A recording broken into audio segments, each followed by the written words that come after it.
आज प्रस्तुत है प्रेमचंद की कहानी पुत्र प्रेम का एपिसोड 2।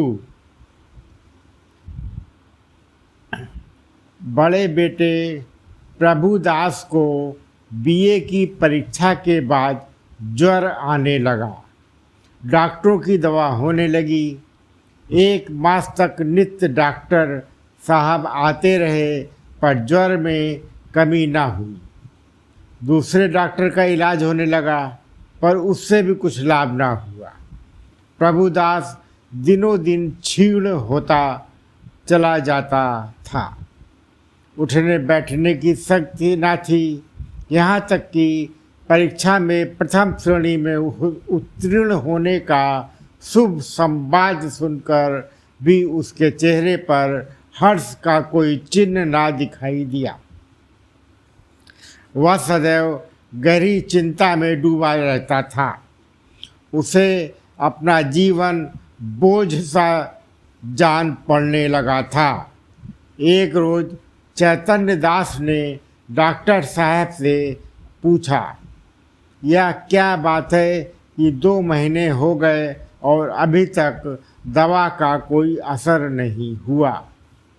डॉक्टर साहब ने संदेहजनक उत्तर दिया, मैं आपको संशय में नहीं डालना चाहता।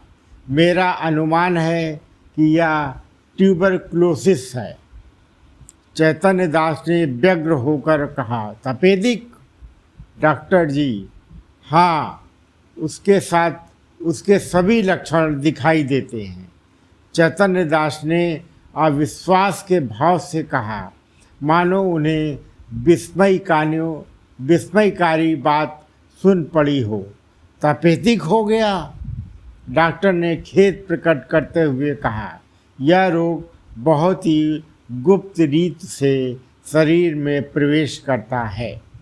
चैतन्य दास, मेरे खानदान में तो यह रोग किसी को न था। डॉक्टर, संभव है मित्रों से इसके जन्म मिले हों। चैतन्य दास कई मिनट तक सोचने के बाद बोले, अब क्या करना चाहिए? डॉक्टर, दवा करते रहिए, अभी फेफड़ों तक असर नहीं हुआ है, इनके अच्छे होने की आशा है।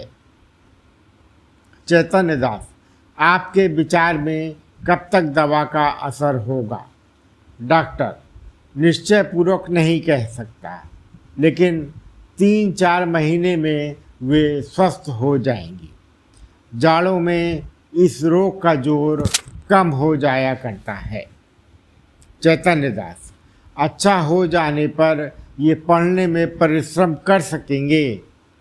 डॉक्टर, मानसिक परिश्रम के योग्य तो ये शायद ही हो सकें। चैतन्य दास, किसी सैनिटोरियम पहाड़ी स्वास्थ्यालय में भेज दूं तो कैसा हो? डॉक्टर, बहुत ही उत्तम। चैतन्य दास, तब ये पूर्ण रीति से स्वस्थ हो जाएंगे? डॉक्टर, हो सकता है, लेकिन इस रोग को दबा रखने के लिए इनका मानसिक परिश्रम से बचना ही अच्छा है। चैतन्य दास नैराश्य भाव से बोले, तब तो इनका जीवन ही नष्ट हो गया। गर्मी बीत गई, बरसात के दिन आए। प्रभुदास की दशा दिन ब दिन बिगड़ती गई। वह पड़े पड़े बहुधा इस रोग पर की गई बड़े बड़े डॉक्टरों की व्याख्याएं पढ़ा करता था। उनके अनुभवों से अपनी अवस्था की तुलना किया करता था। पहले कुछ दिनों तक तो वह अस्थिर सा हो गया। 2-4 दिन भी दशा संभली रहती तो वो पुस्तक देखने लगता और विलायत यात्रा की चर्चा करता।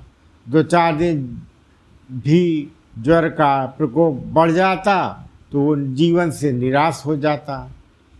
किंतु कई मास के पश्चात जब उसे विश्वास हो गया कि इस रोग से मुक्त होना कठिन है, तब उसने जीवन की भी चिंता छोड़ दी।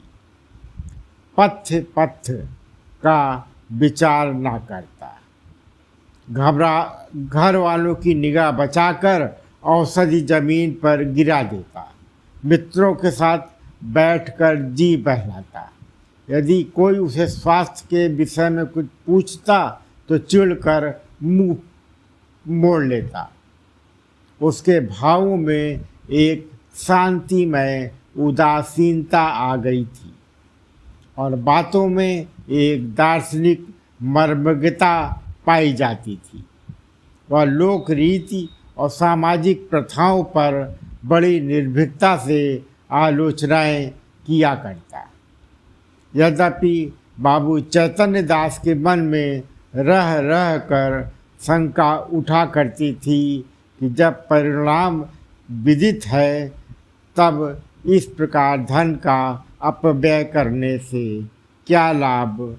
तथापि बेवकूफ़ वे कुछ तो पुत्र प्रेम और कुछ लोक मत के भय से धैर्य के साथ दवा दर्पण करते जाते थे। जाड़े का मौसम था। चैतन्य दास पुत्र के सिरहाने बैठे हुए डॉक्टर साहब की ओर प्रश्नात्मक दृष्टि से देख रहे थे। जब डॉक्टर साहब टेम्परेचर लेकर कुर्सी पर बैठे तब चैतन्य दास ने पूछा, अब तो जाड़ा आ गया, आपको कुछ अंतर मालूम होता है? डॉक्टर, बिल्कुल नहीं, बिल्कुल, बल्कि रोग और भी दुस्साध्य होता जा है। चैतन्य दास ने कठोर स्वर में पूछा, तब आप लोग क्या मुझे इस भ्रम में डाले हुए थे कि जाड़े में अच्छे हो जाएंगे? इस प्रकार दूसरों की सरलता का उपयोग करना अपना मतलब साधने का साधन हो इसे सज्जनता कदापि नहीं कह सकते। डॉक्टर ने नम्रता से कहा, ऐसी दशाओं में हम केवल अनुमान कर सकते हैं और अनुमान सदैव सत्य नहीं होते। आपको जबरदस्ती अवस्था अवश्य हुई, पर मैं आपको विश्वास दिलाता हूँ कि मेरी इच्छा आपको भ्रम में डालने की नहीं थी। शिवदास बड़े दिन की छुट्टियों में आया हुआ था। इसी समय वही कमरे में आ गया और डॉक्टर साहब से बोला, आप पिताजी की कठिनाइयों का स्वयं अनुमान कर सकते हैं। अगर उनकी बात नागवार लगी हो तो उन्हें क्षमा कीजिएगा। चैतन्य दास ने छोटे पुत्र की ओर वात्सल्य की दृष्टि से देखकर कहा, तुम्हें यहाँ आने की ज़रूरत थी? मैं तुमसे कितनी बार कह चुका हूँ कि यहाँ आया करो, लेकिन सब तुमको सबर ही नहीं होता। शिवदास ने लज्जित होकर कहा, मैं अभी चला जाता हूँ, आप नाराज ना हो। मैं केवल डॉक्टर साहब से यह पूछना चाहता था कि भाई साहब के लिए अब क्या करना चाहिए। डॉक्टर साहब ने कहा, अब केवल एक ही साधन है, इन्हें इटली के किसी सेनेटोरियम में भेज देना चाहिए। चैतन्य दास ने सजग होकर पूछा, कितना खर्च होगा? ज़्यादा से ज़्यादा 3000 साल भर में लगेगा। निश्चय है कि वहाँ से अच्छे होकर आवेंगे? जी नहीं, यद्यतो यह भयंकर रोग है, साधारण बीमारियों में भी कोई बात निश्चय रूप से नहीं कही जा सकती। इतना खर्च करने पर भी वहाँ ज्यों के तो लौट आएंगे तो ईश्वर की इच्छा।